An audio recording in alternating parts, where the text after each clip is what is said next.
The governorship candidate of the Labour Party in Lagos State, Gbadebo-Rhodes, following attacks from people who believe that he does not qualify to govern the state, said he's an original Lagosian and the true son of his father, who's a lawyer, Olawale-Rhodes. Rhodes was also reacting to those who said that he was born out of wedlock and not raised by his father. Gbadebo, in a statement, reiterated, and I quote, "I am a Lagos boy. An Omo Eko proper, no doubt. To those doubting my Yoruba pedigree, I advise you to read Lagos history. If as a Lagosian, you don't know the Rhodes family pedigree and our stellar contributions to the development of Lagos, go and check." Well, in Lagos, you've seen that video of those thugs. Let's just quickly play that video of people that have been attacking Labour Party supporters. Oh my God, this is Lagos, eh? I'm telling you, tell your governor, whatever you are, be anything, Labour, Toba Binyure, Ewadibo from Labour Leko. This is Lagos, oh. This is Lagos. Shenolori Ibuni, eh? Tribalism kill you there. If them born you people well, come and vote for Labour in Lagos. It's either Sanwo-Olu or nobody. Labour for this Lagos, and my Labour Kuni. Eh, Nishori, you this tribal bigot. Come vote! Say that Gbadebo in name. If them born your mama well, come the Lagos State Governor. Ever show football.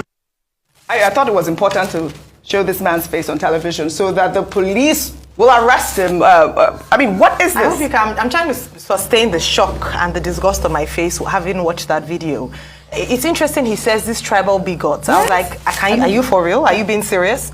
The truth is that why is GRV, Gbadebo-Rhodes, under the radar or under such scrutiny? Because his mom is from Igbo, or is Igbo, and from the Igbo part of Nigeria, eastern part of Nigeria. And so people have started bringing up his records and trying to prove his Nigerianness, such that the hashtag Lagos Island Boy had said to trend to show that he's actually from Lagos Island, from the Rhodes family of Lagos Island. Thankfully, earlier, Dr. Batia talked about tracing his ancestry down 400 years. Okay, it's quite a shame that we allow people like this who feel bold enough not to even cover or hide their faces or even their voices, get a voice, these guys are to change their voices. They're bold enough to speak out this way. You know why?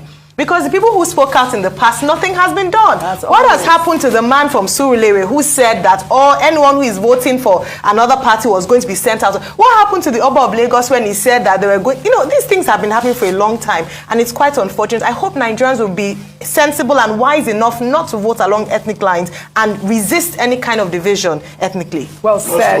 Well said, Ayo. In this same country, yes, Umaru Altine, a cattle trader from Sokoto, was the first mayor of Enugu Municipal Council. And from 1952 to 58, in that same Enugu, there was a man called Babasure. Babasure was also from the north. He was the leader of the stranger movement of Enugu in Ibadan.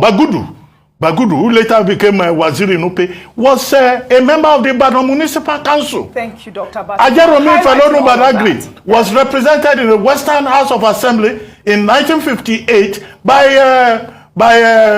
Ebubedike. The man's name was Ebubedike. Now, look at many years later, right here in Lagos, we're playing the politics of ethnicity. And by the way, there is no such thing as his mother had him out of wedlock. No. There are no illegitimate children in Africa. Every child has a father and a mother. Well, no child in Africa is illegitimate. It's when people can't talk about development, they go to ethnicity. That's just it. Please don't fall for it. Cheap tactics. Thank you. The people that are shouting, where are they for themselves? Where are they from? Thank you all for your great analysis, as always, on What's Trending. Well, that's all I have for you on What's Trending today. I'll see you all tomorrow. Lagos is playing with a very dangerous tone with ethnic baiting. The candidate of the Labour Party is half Igbo, and he's married to an Igbo lady. And we've turned this whole narrative around Lagos being hostile to Igbos, Igbos not welcome, and his heritage now being a subject of conversation. Might I remind members of the APC that Mr. Bola Tinubu is married to a Shekiri lady, and his son, Sheyi, is married to a Lebanese lady.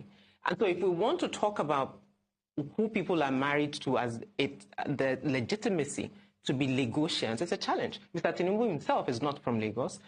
And neither is the current governor. And I'm saying this particularly because if we're not careful, we're all in this Lagos together. And if we're not careful how we frame these conversations, it will affect all of us on election day.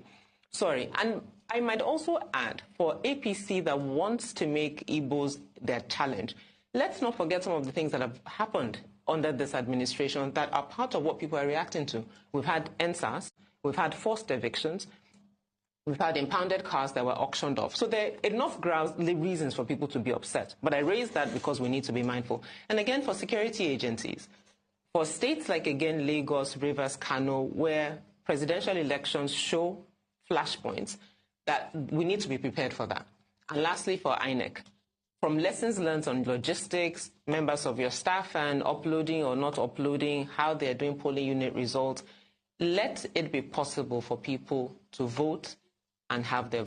In Mahmoud's INEC, in 2023 presidential election, Mahmoud bypassed the process of transferring electronically the result of the presidential election intentionally and willfully in order to manipulate the election to pronounce Bola Tinubu the president-elect. Why did I use the word willfully and intentionally? Anybody telling you there was a glitch in Beavers is the first liar of this election. There were 3 elections conducted on the same day.